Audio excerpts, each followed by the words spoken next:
There's been many video game icons that have been gone for so long that we love and care so much for. Plenty that still have a loyal and big fanbase despite the long absences. In this new video series called Bring It Back, I'll be talking about numerous video game franchises that fell off that deserve a comeback. Talking about some history, how good the titles were, the chances of it returning, and what could be the best route to bringing it back. In this video, we're going to be talking about a forgotten PlayStation 2 icon that many still love, and this iconic franchise and character is none other than Sly Cooper. Arguably the most underrated franchise that PlayStation has. So with that being said, let's dive into episode 1 and talk about some history, what made him so great, and why they should bring it back.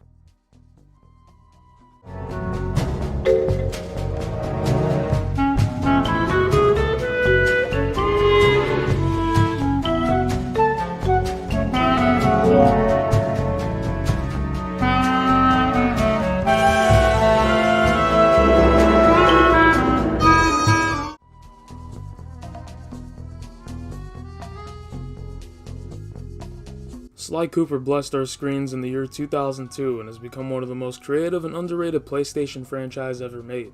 The game was highly praised and known for its comic book cel-shaded art style with beautiful visuals, fantastic writing, and absolutely tight control and precise platforming. Sly Cooper and the Thievius Raccoon has laid a great foundation of what was to come, as the game was a huge success, selling 2.2 million units by 2006. And in that time, Sly Cooper got 2 more games to give us a very solid trilogy of games. Sly 2 Band of Thieves was released in 2004 and is regarded as the best of the trilogy. The game takes the great foundation laid by the original title, and creates an even bigger and wider game with more to explore, collect, and steal. We're introduced to new mechanics with pickpocketing guards, unlocking special abilities, and having the chance to play as Bentley and Murray as well. Flawed in some areas, but still creative with the many missions given for each character. All characters played extremely different and had their own unique set of missions. No surprise, the game was also a hit and managed to sell over 1.2 million units, and is regarded as one of the best PlayStation 2 games released. Of course, the great success warranted another title. Sly 3 Honor Among Thieves was released a year later in September of 2005, but something went wrong. It got good ratings and love from the community, but it wasn't as enjoyable as the other 2 games, spawning more criticisms from the critics and fans despite them loving it overall. It didn't live up to the hype, it seems, because the game didn't even make it to 1 million units. It sold about 860,000 copies, a big drop off compared to the other 2 games. After that game, Sly went radio silent. The story concluded there, it seems, and he sort of disappeared. His impact, however, was absolutely felt.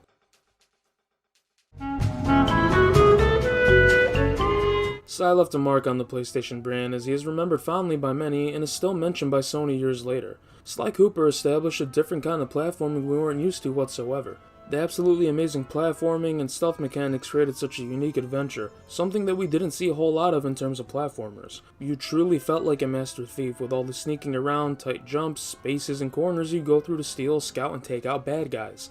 There's so much action to be had. The game's unique art style made it even better and memorable. The cel-shaded, comic book style combat and story was super creative. The worlds and big bosses were so creative, and each character has their own unique backstory as well that led them to where they are, including the Cooper gang themselves. This is another one of those games that simply didn't get the recognition or respect it deserves for what it did.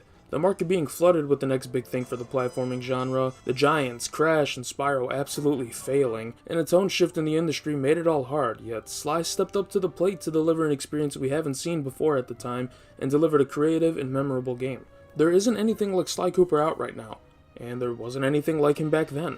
He stood out, even when his brothers in arms Jack and Daxter and Ratchet and Clank overshadowed him. It's also what put Sucker Punch on the map. They then went on to create more fantastic titles like the Infamous games and Ghost of Tsushima.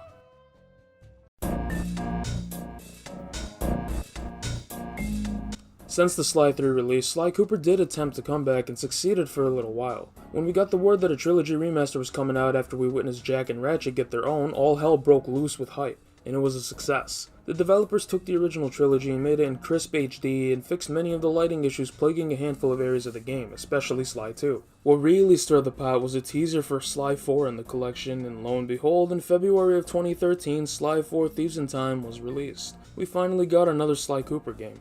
While I was personally conflicted with it, the game was received very well by fans and critics, but the game ended up selling poorly overall. According to VG charts, combining the PS3 and PS Vita sales, the game sold 0.87 million units, which if I'm not mistaken is about 870,000.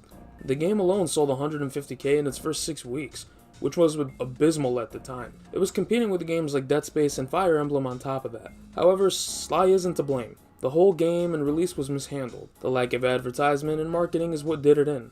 Sony did not help the franchise whatsoever, and in my opinion it felt like they just wanted to get it out so they could say they made another Sly Cooper, and just move on. Sanzaru Games didn't help the situation either by how the game ended. The game may have been received well by fans and critics, but it still flopped and failed. There's no one to blame there but Sony and even Sanzaru Games themselves. Sly had planned DLC as well to end the game, but that ended up getting cancelled, and Sanzaru never was able to wrap it all up. Sony never allowed it to happen, and we sit here 10 years later with no end, wondering what happened to our favorite raccoon and if he's still alive somewhere in Egypt.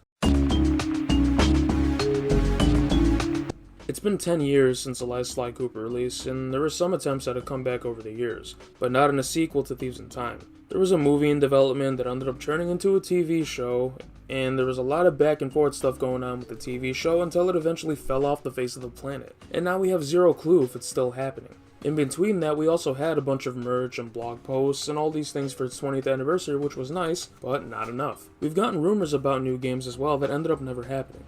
It's all been so silent and sad, really, for Sly Cooper. Even to this day, the uniqueness and greatness of this franchise is unmatched, and I don't think we will ever get anything like it again. It's sad to say, but I don't know if the chances are high for him to return, especially with the moron Jim Ryan leading the charge at Sony. If Sly returns, and I think the likeliest thing we see is the trilogy returning again, but in a ground-up remaster. Kinda like the same treatment of Crash, Spyro, and Medieval. I'd love that personally. Bring him back, reintroduce him, and get the old fans out of the woodworks and have it sell. Problem is, I sincerely doubt Jim Ryan and company would put in effort to market the game, and really doing a trilogy remake would be a bit of a waste of time at this point. Making Sly 5 and porting the Sly HD collection from the PS3 days would certainly be the best route you can go in my opinion. There needs to be a conclusion to the franchise. 100% you bring back Sly Cooper somehow, be it a remake, be it Sly 5, be it an HD port of the trilogy, something. This is just another franchise in Sony's catalog that has gone to waste, and has been completely mistreated and mishandled. He was never given the same love and attention as Ratchet & Clank, or even Jak and Daxter. It's a shame. Sly Cooper, without a shadow of a doubt, is Sony's most underrated franchise. And this video is my reason on why they should bring it back.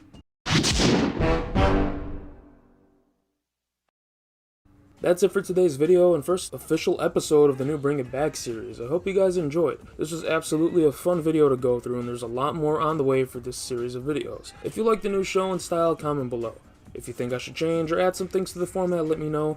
And of course, if you want Sly Cooper out of Egypt and want him back in the spotlight, talk to me, comment, and let's share our love for this amazing game. As always, I'm always down to discuss and have a conversation. A special shout out as well to the Safe House PS5 on Twitter, a wonderful Sly Cooper page and community that is your premier location for Sly Cooper stuff. Please give them a follow, and also give No Context Sly a follow as well. Just two of my favorite pages for everything Sly Cooper that deserve a lot more love than they're getting. Be sure to like, comment, and subscribe, and stay tuned for more awesome content from this channel. Jaybills Games signing off, and I'll see you guys in the next video. Thanks for watching.